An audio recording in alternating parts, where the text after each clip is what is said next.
الذي يتم كما هو معروف عبر التتبع والمراقبة. والمناظرة ترى أنه يجب مراقبة الذات وتقييمها ونقدها قبل تقييم ومراقبة ونقد الآخرين. والمناظرة أيضا هي وليدة المجتمع، تتأثر به وتؤثر فيه.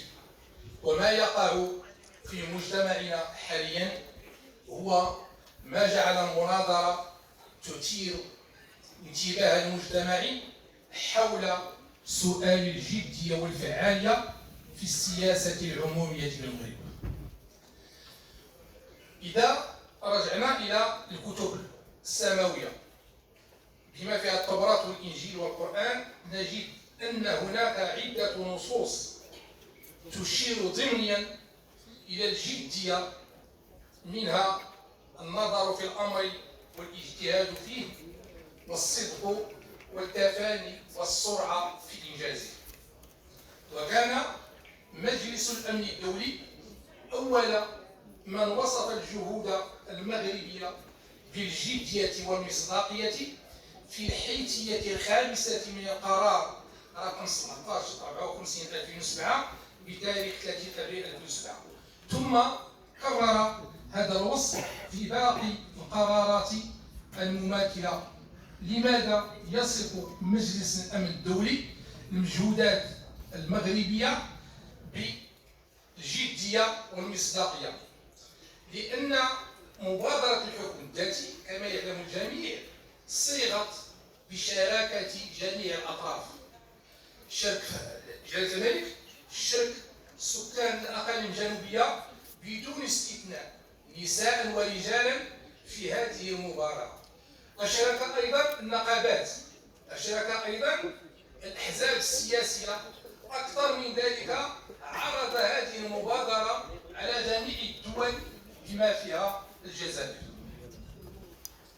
وبعد مجلس الأمن يعد الملك محمد السادس أول من أصل لمفهوم الجدية في بعدها المغربي الحديث.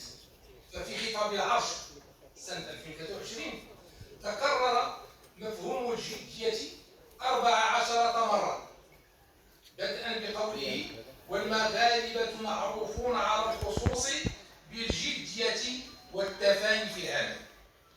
ثم قال: إنما ندعو إليه ليس شعارا فارغا أو مجرد قيمة صورية، وإنما هو مفهوم متكامل يشمل مجموعة من المبادئ العملية والقيم الإنسانية.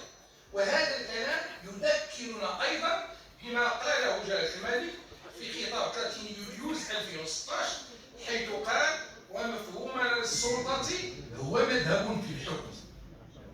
سبق في أول مناظرة أن ذكرنا بأن إضافة هذا المذهب الجديد في السياسة إلى المذهب المعروف وهو المذهب المالكي، أصبح المغرب يتوفر على مذهبين، واحد في الدين والآخر في السياسة.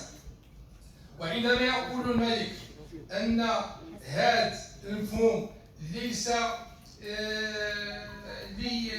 ليس شعارا، فهو يؤكد على ضرورة تطبيقه.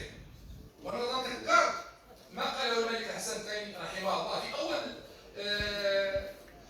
مناظرة فلاحية، حيث كان الصراع وكان النقاش حادا حول أيهما يعتمد المغرب في الاقتصاد، هل يعتمد الصناعة كأولوية على الفلاحة أم الفلاحة كأولوية على الصناعة؟